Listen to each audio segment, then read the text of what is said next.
नमो भगवते वासुदेवाय नमः। जय माता रानी। दोस्तों, आप देख रहे हैं आपका अपना YouTube चैनल व्रत त्योहार टोटके। मैं हूं आपके साथ रिमझिम शर्मा।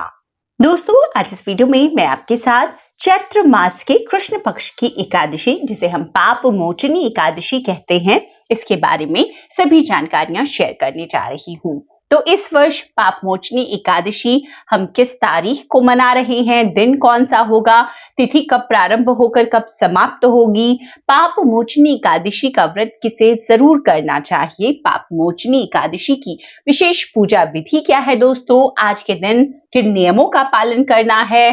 दोस्तों, पाप मोचनी एकादशी या किसी भी एकादशी में व्रत के पारण यानी व्रत खोलने का जो शुभ मुहूर्त होता है उसका बहुत ही महत्व होता है। तो पारण का शुभ मुहूर्त भी मैं आपके साथ शेयर करूंगी, पूजा का पूरा विधान होगा और साथ ही आज किए जाने वाले विशेष उपाय। तो इन संपूर्ण जानकारियों के लिए इस एक वीडियो को ही आप जरूर देख लीजिए। यहीं पर आपको सभी जानकारियां इस एकादशी से जुड़ी हुई प्राप्त हो जाएगी। देखिए, हर वर्ष चैत्र मास की कृष्ण पक्ष की एकादशी तिथि को पाप मोचनी एकादशी का व्रत रखा जाता है और इस वर्ष पाप मोचनी एकादशी 5 अप्रैल को शुक्रवार के दिन है। दोस्तों, सनातन धर्म में कहा गया है कि संसार में उत्पन्न होने वाले कोई भी मनुष्य ऐसा नहीं है जिससे जाने अनजाने में कोई पाप नहीं हुआ हो। तो ईश्वरीय विधान के अनुसार पाप के दंड से बचा जा सकता है अगर आप पाप मोचनी एकादशी का विधि विधान से धारण कर लीजिए। धर्मशास्त्रों में एकादशी की तिथि को भगवान विष्णु स्वरूपा माना गया है और इस तिथि को पूजित होने पर संसार के स्वामी सर्वेश्वर श्रीहरि संतुष्ट होकर अपने भक्तों के समस्त कष्टों का निवारण करते हैं। बड़े बड़े यज्ञों से भगवान को उतना संतोष नहीं मिलता जितना कि एकादशी व्रत के अनुष्ठान से प्राप्त हो जाता है। तो दोस्तों, पाप मोचनी एकादशी का इतना ज्यादा महत्व बताया गया है। दोस्तों, पद्म पुराण के मुताबिक जो मनुष्य पाप मोचनी एकादशी का व्रत कर लेता है उसका सारा पाप नष्ट हो जाता है। इस व्रत को करने से सहस्त्र गोदान का फल मिलता है।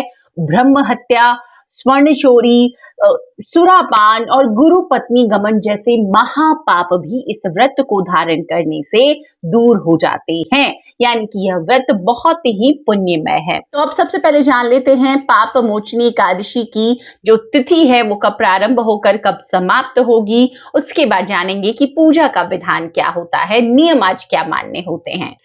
तो देखिए, पाप मोचनी एकादशी का व्रत शुक्रवार 5 अप्रैल को आप धारण करेंगे। एकादशी की तिथि हालांकि 4 अप्रैल को ही शुरू हो जाएगी शाम को 4:14 पर, जो कि समाप्त होगी 5 अप्रैल को दोपहर में 1:28 पर। तो देखिए, पाप मोचनी एकादशी का व्रत उदय तिथि में 5 अप्रैल को शुक्रवार को मिल रहा है, तो हम सभी लोग इसी दिन व्रत को धारण करेंगे। तो पाप मोचनी एकादशी के दिन जो व्रती होते हैं, इस दिन भगवान विष्णु के चतुर्भुज स्वरूप की पूजा की जाती है। व्रती को दशमी तिथि को भी सात्विक भोजन ही करना चाहिए। मन से भोग विलास की भावना त्याग कर आज भगवान श्री विष्णु का स्मरण करते रहना चाहिए। इसके बाद एकादशी की तिथि में सूर्योदय काल में ही स्नान कर लेना चाहिए। उसके बाद व्रत का संकल्प करना चाहिए। संकल्प के पश्चात आप जिस विधान से दशोपचार, पंचोपचार जैसे भगवान श्री विष्णु की आज विशेष पूजा करना चाहते हैं तो उनके चतुर्भुज स्वरूप को ध्यान में रख करके कीजिए। इसके बाद में भगवान के समक्ष बैठकर ही आप भगवत कथा का पाठ करें, पाप मोचनी एकादशी का पाठ करें, भगवान विष्णु के सहस्त्र नामों का जप करें, उनके किसी मंत्रों का जप करें। इस प्रकार से पूजा विधि सुबह की संपन्न करनी चाहिए। कथा के बाद आरती जरूर करें।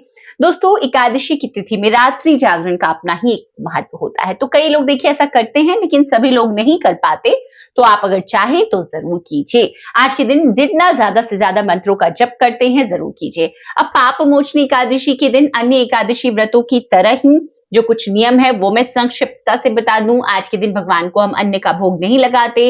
आज के दिन आपको अन्न का सेवन भी नहीं करना है। घर के परिवार के जो अन्य सदस्य हैं वो चावल का सेवन आज के दिन नहीं करेंगे। एकादशी के व्रत में चावल का उपयोग भी हम नहीं करते हैं।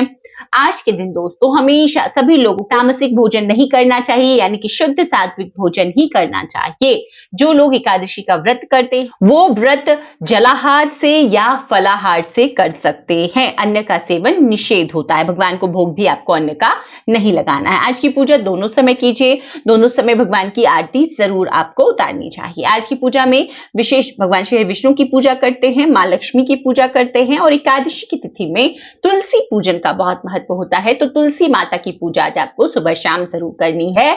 सुबह भी एक शुद्ध घी का दीपक जल अर्पित करने के बाद आप जरूर लगाएं और शाम को भी एक दीपक शुद्ध घी का तुलसी मैया के सम्मुख आपको जरूर लगाना चाहिए। तो इस प्रकार से एकादशी व्रत की जो पूजन विधि है वो संपन्न होती है। इसके बाद आपको अगले दिन व्रत खोलना होता है। तो पाप मोचनी एकादशी के पारण का शुभ समय क्या है वो नोट कर लीजिए। पारण का शुभ समय आपको 6 अप्रैल को मिलेगा सुबह में 6:05 से 8:37 तक। द्वादशी की तिथि देखिए 10:19 पर समाप्त हो जाएगी, तो उसके पहले ही आपको व्रत को जरूर खोल लेना है। इस बात का आपको ध्यान रखना है। तो इस प्रकार से आपने व्रत पारण करना है। शुभ मुहूर्त में पारण के पहले आपको जो आप सीधा निकालना चाहते हैं, मतलब जो अन्न आपने त्याग किया है एकादशी की तिथि में, ब्राह्मण के नाम से उसे निकाल दीजिए। आप चाहें तो आप पैसे देना चाहते हैं, पैसों का दान भी जरूर कीजिए। तो एक गरीब ब्राह्मण को आज के दिन आपको जरूर भोजन कराना चाहिए। इसके बाद आप शुद्ध सात्विक भोजन से अपने एकादशी व्रत को खोल लेंगे। अब दोस्तों इस एकादशी पर भी कुछ और बातों का ध्यान देना जरूरी है, जैसे कि एकादशी के व्रत में घर की स्वच्छता का भी विशेष ध्यान देना होता है। घर की साफ सफाई आपको आज के दिन जरूर करनी चाहिए। हालांकि आज ऐसी साफ सफाई करें जिससे कि घर में जो छोटे छोटे जीव होते हैं ना उसको भी नुकसान ना हो। तो इस बात का आपको ध्यान जरूर रखना है। शास्त्रों में एकादशी के व्रत में चावल, जैसा मैंने बताया, निषेध होता है।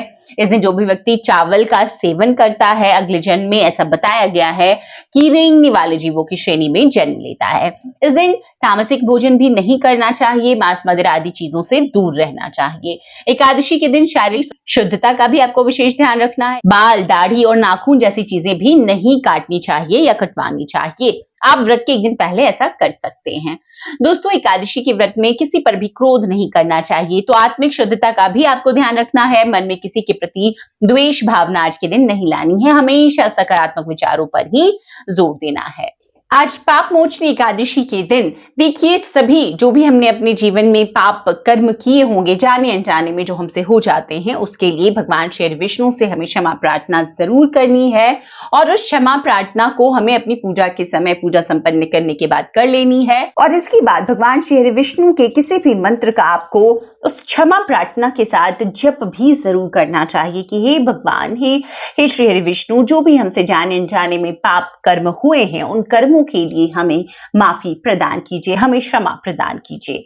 तो इस प्रकार से इस पाप मोचनी एकादशी आप व्रत करेंगे और इन्हीं नियमों का पालन करते हुए अपने व्रत को पूरा करेंगे। तो उम्मीद करती हूं कि जो सभी जानकारियां मैंने आपके साथ शेयर की है आपके लिए उपयोगी होगी। अगर वीडियो आपको पसंद आया हो तो लाइक जरूर कर दीजिएगा। चैनल पर पहली बार आए हैं तो यहाँ पर आपको इसी तरह हर व्रत त्योहारों की संपूर्णता से सभी जानकारियां प्राप्त होती रहती है, तो चैनल को सब्सक्राइब भी जरूर कर लीजिए। वीडियो देखने के लिए बहुत बहुत शुक्रिया। जय माता रानी, हर हर महादेव।